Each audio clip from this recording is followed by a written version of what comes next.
خواتین حضرات السلام علیکم. رات گئے کی ایک اور نشست اور میں آپ کا میزبان شمون ہاشمی. انسان نے تخیل کو مشاہدے سے منسلک کر کے سپرد قلم کیا تو ادب تخلیق ہوا. غالب نے کہا کہ آتے ہیں غیب سے مضامین خیال میں. اچھا بسا اوقات اگر مشاہدہ قلم کار کا ہو اور تخیل کی پرواز پر قاری کو لے جانا مقصود ہو تو پھر جو صنف ایجاد ہوتی ہے اس کو آپ داستان گوئی بھی کہتے ہیں اور اسی کو سفر نامہ بھی. کہ اندیکھی سرزمینوں کے مافوق البشر داستانیں سننا اور سنانا انسان کو ہمیشہ سے دل فریب لگا ہے. بھلے 7 سمندر پار کی داستانیں سندباد جہازی کی ہوں یا رومانویت سے بھرے ہوئے مستنصر حسین تارڑ کے سفر نامے. یہ جہاں عوام الناس میں مقبول ہوئے ہیں وہیں انہیں ادب کی سند بھی ملی ہے. اگرچہ فدائین مصر میں ہمیں خبرنگاری اور جتنی سرزمینیں تابع ہیں ان کے بارے میں معلومات جمع کرنے کی باقاعدہ خبر تو ملتی ہے، لیکن یونانی سیاح ہیروڈوٹس کو سفر نامے کی صنف کا سب سے پہلا موجد کہا جاتا ہے. ادب میں آج سفر نامہ ایک محترم تحریر ہے اور اس کا سبب بڑی خوبصورتی سے جناب ڈاکٹر سید عبداللہ دیکھ لے ایران کے دیباچے میں تحریر فرماتے ہیں. آپ لکھتے ہیں سفر نامے کی صنف میں تمام اصناف کو اکٹھا کر دیا گیا ہے. اس میں داستانوی طرز، ناول کی فسانہ ترازی، آپ بیتی کا مزہ اور جگ بیتی کا لطف، اور پھر سفر کرنے والا جزو تماشا ہو کر اپنے تاثرات کو اس طرح سے بیان کرتا ہے کہ اس کی تحریر پر لطف ہو اور یہ معاملہ افزا بھی ہو. اردو کا پہلا سفر نامہ یوسف کمبل پوش صاحب کا عجائبات فرہنگ، یہ 19ویں صدی کی ابتدا ہے اور اس کے بعد ہم دیکھتے ہیں کہ سر سید احمد خان، علامہ شبلی نعمانی اور حالی کے سفر نامے ہمیں ملتے ہیں. اردو ادب میں سفر نامہ جہاں نظم و نثر دونوں میں آیا ہے، وہیں اپنی اوج کمال میں کہیں سنجیدہ مضمون کی صورت میں، کہیں رومانوی افسانویت لیے اور تو اور مزاح میں بھی اس کا اپنا مقام ہے. اس سب کو یکجا کر دیجئے تو آتش کے شعر کو آپ ایک نئے پیرائے میں دیکھیے کہ سفر ہے شرط مسافر نواز بتیرے، ہزار ہا شجر سایہ دار راہ میں. خواتین حضرات، آج کی یہ نشست ادب کی اس جداگانہ صنف سفر نامے کے نام. ہم دیکھنا چاہتے ہیں کہ سفر نامہ اگر شعر ہو تو کیا شکل اختیار کرتا ہے، مضمون بنے تو کیا شکل اختیار کرے گا، سیاسیات عالم کے باب میں آئے تو پھر کیا رنگ دکھائے گا، مزاح کے عنوان ہوں تو کیسے اپنی دلچسپی کو برقرار رکھے گا. ان تمام امور پر آج بات ہوگی. اور آپ جانتے ہیں کہ رات گئے کی نشست موسیقی کے بغیر بڑی پھیکی پڑ جائے گی، سو موسیقی اس محفل کا لازمی جزو ہے. یہ سب ایک مختصر سے وقفے کے بعد.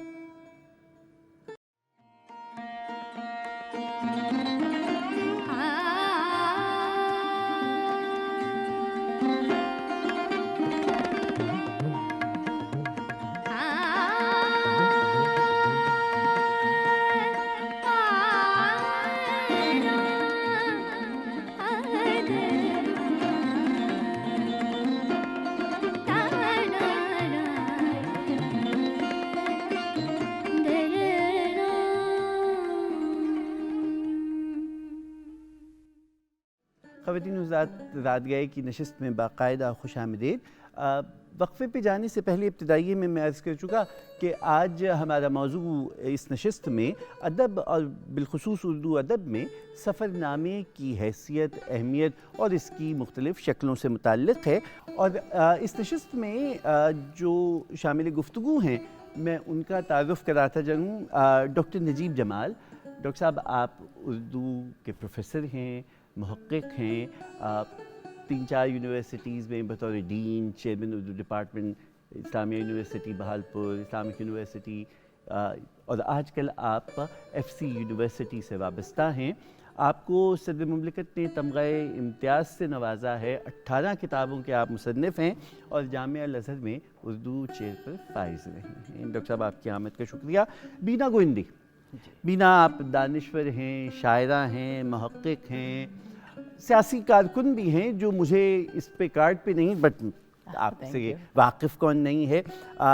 دلچسپ بات یہ ہے کہ باٹنی میں ماسٹرز کیا ہے اور اردو اور فلسفی سے آپ کو شغف ہے. آپ 60 کے لگ بھگ سائنس بکس، سائنس تو پھر آپ کا سبجیکٹ ہوا. سفرنامہ Japan, travelogue of U S A آپ کی تصنیف.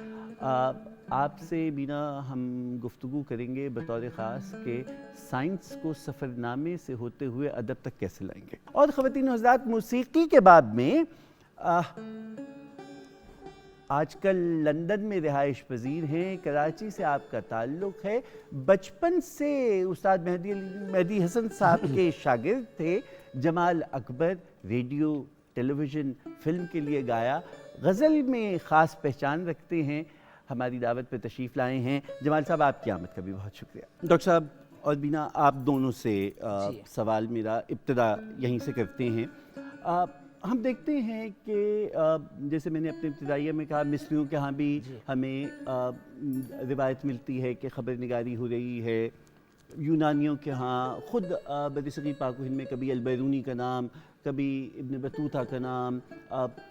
چائنیز یہاں آئے، انہوں نے سفرنامے، مارکو پولو، یہ سارے ان کو کہاں آپ ادبی سند کہاں دیں گے؟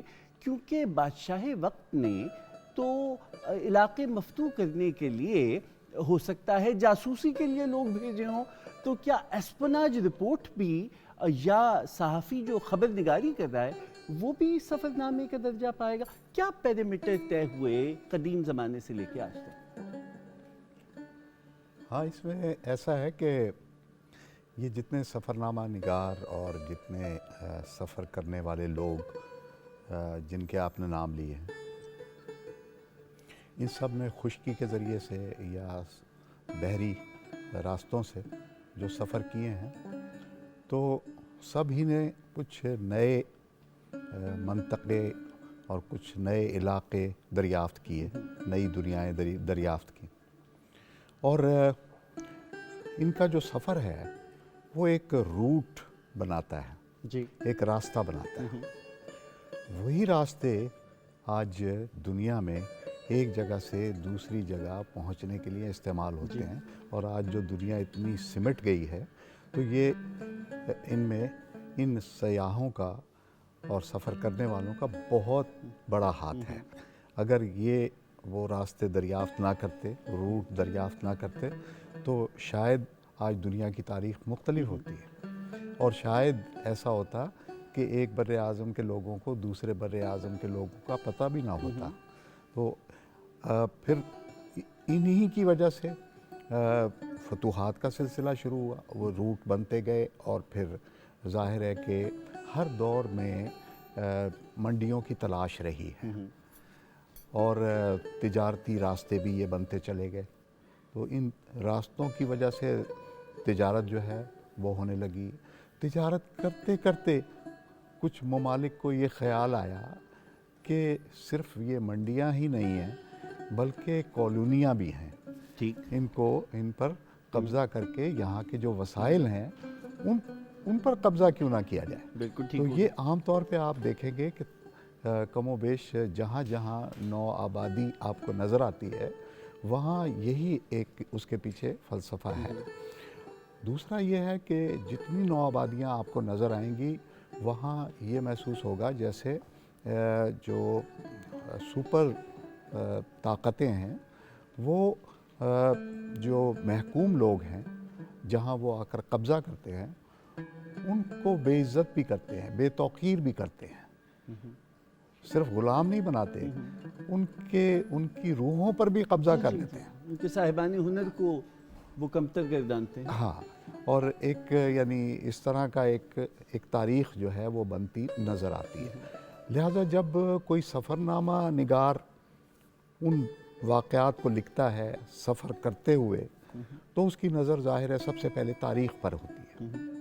تاریخ کو وہ کھنگالتا ہے اور تاریخ کو وہ دیکھتا ہے کہ کہاں سے انسانی قدم جو ہے وہ شروع ہوئے. جیسے سکندر اعظم ہے جی. سکندر اعظم سے پہلے افلاطون کا زمانہ تھا. افلاطون کے زمانے میں ایک انتشار تھا مقدونیہ میں. افلاطون نے ریپبلک کا تصور دیا, شاعروں کو بے دخل کیا, اور اس کی بنیادی وجہ یہی تھی کہ وہ خود شاعر ہونے کے باوجود شاعروں کو بے دخل کر رہا تھا. تو اس کی وجہ یہ تھی کہ وہ یہ سمجھتا تھا کہ شاید جو انتشار ہے اس انتشار کا ایک باعث وہ شاعری بھی ہے جس میں جھوٹ اور مبالغہ جو ہے وہ بڑی انتہا تک پہنچا ہوتا ہے. پھر اس کے فوراً بعد ارسطو کا زمانہ آتا ہے تو اس کے اندر سکندر اعظم کے دور میں استحکام پیدا ہو جاتا ہے اور وہ ارسطو کو وہاں چھوڑ کر کے فوج لے کر دنیا فتح کرنے نکل پڑتا ہے. لیکن اس سے پہلے کہا ہی جاتا ہے کہ میگنتھیسس کا سفرنامہ جو ہندوستان کے بارے میں تھا وہ سکندر اعظم دیکھ کے نکلا تھا. ایک تسلسل ہے, ایک تسلسل سے, جیسے تاریخ میں ہر چیز میں ایک کنٹینیوٹی ہے. آپ ایک سرا جہاں سے چھوڑتے ہیں وہ آگے وہاں سے دوسرا سفر شروع ہوتا ہے. اچھا, بظاہر تو یہ جب سفر نامہ نگار جو ہے وہ اپنا سفر لکھتا ہے, ایکچولی وہ پورے معاشرے کو لکھ رہا ہوتا ہے. اس پورے معاشرے کی اس وقت وہ جو ایک مشاہدہ کرتا ہے اس کی ایک شہادت بھی دیتا ہے. یہی کام جاسوس بھی کرتا ہے, یہی کام صحافی بھی کرتا ہے. لیکن اس کے شعوری جو ادراک ہے وہ ڈیفرنٹ ہے. دیکھیں, ہر شخص ایک شخص آپ بھی دیکھتے ہیں, میں بھی اس زمانے میں دیکھتی ہوں, لیکن ہمارے اوپینینز اپنے ہیں, ہمارا شعور اپنا ہے, ہم جس نظر سے دیکھتے ہیں. ابھی آپ بات کر رہے تھے سائنس کی, جو سائنس اور ابھی جیسے آپ کہہ رہے تھے کہ سفرنامہ نگار یہ کیسے سائنٹسٹ اور سفرنامہ نگار کیسے ملتے ہیں. ابھی جیسے ہم بات کرتے ہیں, یہ ایسا ہی ہے جب البیرونی جو کہ سائنٹسٹ تھے, ٹھیک ہے, انہوں نے بھی سفرنامہ لکھا. اب ان کا لکھنا اور ایک اس شخص کا لکھنا جو اس دور میں جو بدھزم کے بارے میں لکھ رہا تھا, اوپینین اپنا اپنا ہے, شعور اپنا ہے, ادراک اپنا ہے, نظر اپنی ہے, اور اس کے بارے میں اہمیت بھی اپنی ہے. آپ دیکھیں, ایک شخص اپنی نظر کے مطابق, اپنی شعور کے مطابق اور اپنی روحانی جو اس کے اندر ایک اضطراب ہے اور جو اس کے اندر ایک کلک ہوتا ہے, اس کو پورا کرنے کے لیے بھی لکھتا ہے. چونکہ ادیب جو ہوتا ہے وہ دوسروں کے لیے جو لکھتا ہے دراصل سب سے پہلے وہ اپنے لیے. جی, اب اچھا, میں اس کو سوال کو ایک اور طرح سے جی. تحریر سے پہلے تقریر تو تھی, اور داستان گوئی, قصہ خانی بازار ہو یا باکو کا ملتان کاروان سرائے کارواں آتے ہیں اور لوگ حیرت سے ان کے ارد گرد جمع ہو جاتے ہیں قصہ سننے کو, کہاں سے آئے ہو. تو اور پھر ہم یہ دیکھتے ہیں کہ چاہے وہ داستان امیر حمزہ ہو یا وہ سندباد جہازی کا ہو یا الف لیلا ہو, یہ سب میں ہمیں مافوق الفطرت اور مافوق البشر دیو ہیں, اور جس کو انسان اس وقت کی سائنس ڈسکور نہیں کر سکی تھی, اس کو اس نے پریوں اور جنوں کے حوالے کر دیا.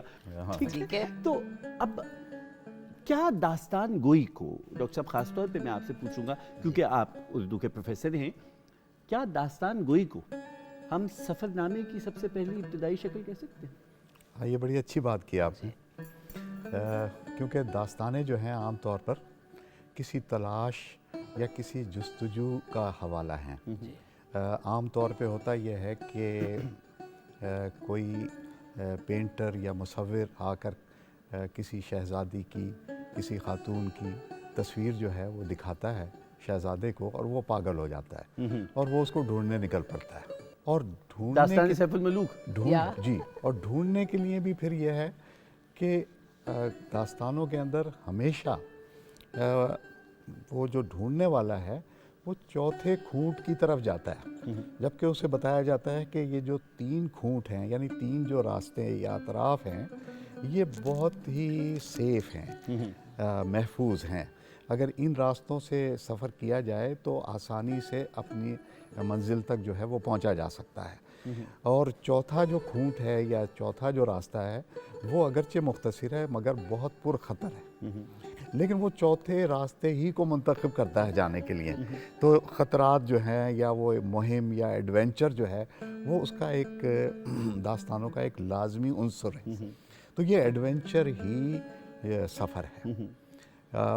کیونکہ وہ اس راستے پر جاتا ہے، بہت دشواریاں پیش آتی ہیں، بہت سی رکاوٹوں کا سامنا کرنا پڑتا ہے، اور اسے راستہ بھی معلوم نہیں ہے، تو کہیں نہ کہیں سے اس کو کوئی مدد مل جاتی ہے، کوئی پری حاضر ہو جاتی ہے، کوئی بزرگ آ جاتے ہیں، ان کی دعا سے اس کے لیے راستہ بنتا چلا جاتا ہے۔ تو راستہ موجود ہے، سفر کی منزلیں بھی موجود ہیں، پھر ایک منزل تک پہنچنا اس کا مقصد ہے، وہاں تک، لیکن وہاں پہنچنے کے بعد بھی وہ سفر ختم نہیں ہوتا، اس کے بعد بھی کہیں کوئی، جیسے ہمارے ہاں شاعری میں رقیب کا کردار بہت اہم ہے، اسی طرح داستانوں میں بھی رقابت کا عنصر جو ہے، یا کوئی نہ کوئی ایسا کردار ضرور سامنے آئے گا کہ جو راستوں کو دشوار کر دے گا، زندگی کو مشکل بنا دے گا۔ تو یہ ہے کہ داستانیں، اچھا، لیکن اس کا جو سب سے اہم پہلو ہے، آپ کی بات ہی کے تسلسل میں، اس کا جو سب سے اہم پہلو ہے وہ یہ ہے کہ تلاش جو ہے، یہ ایک طرح سے اگر آپ اس کی گہرائی میں جائیں تو یہ تلاش کسی انسان کی تلاش نہیں ہے، بلکہ کسی حقیقی وجود کی تلاش ہے۔ یہ ایک معرفت ہے، ایک ریاضت ہے، ایک یعنی باقاعدہ ایک اس کا مشق ہے کہ جس سے وہ گزرتا ہے اور مرحلے طے کرتا ہوا آخر وہ اس مقصود تک پہنچتا ہے جس کی اسے طلب ہے۔ آپ نے یہ جو بات کی داستان میں کہ وہ 3 کھونٹ کی طرف نہیں، اور وہ چوتھا ہی کھونٹ جو سب سے زیادہ مشکل ہے اس کا انتخاب کرتا ہے، تاکہ جو معلوم نہیں ہے، جو نامعلوم ہے، اس سے اس کی آگہی ہو، اور اس راہ میں اس کو یا تو کوئی پری ملتی ہے یا پھر کوئی دوشیزہ خیال اس کے انتظار میں ہے۔ مجھے یوں لگتا ہے کہ مستنصر حسین تارڑ صاحب کے سفر نامے کی بات ہو رہی ہے، لیکن ہم ذرا اب میوزک کی جانب چلتے ہیں اور جمال صاحب سے کچھ سنتے ہیں۔ جمال صاحب، سب سے پہلے کیا شامل کر رہے ہیں محفل میں آپ؟ یہ خوبصورت غزل ہے، فلمی ہے، میرے استاد خواجہ مہدی حسن کی گائی ہوئی ہے، کیسے کیسے لوگ ہمارے جی کو جلانے آ جاتے ہیں۔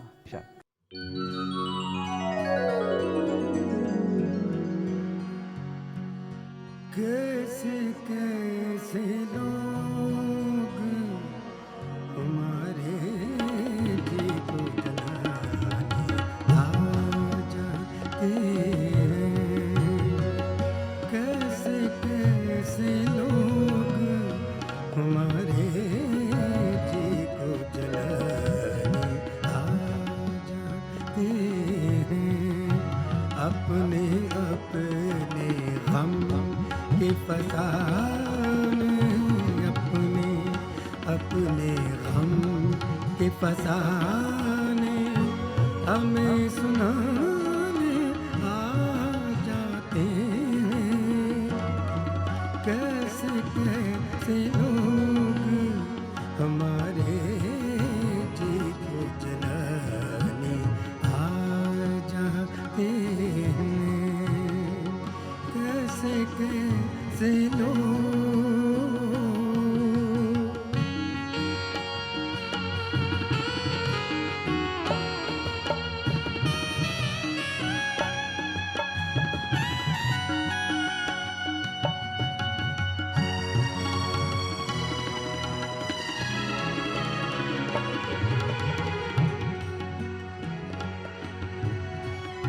میرے لیے یہ غیر ہیں اور میں ان کے لیے بیگانہ ہوں،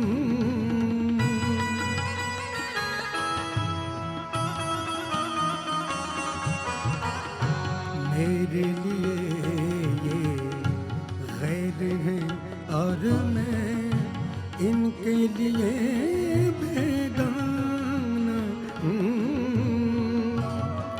پھر بھی یہ ایک رسم جہاں ہے جسے نبھانے آ جاتے ہیں، پھر بھی یہ ایک رسم جہاں ہے جسے نبھانے آ جاتے ہیں،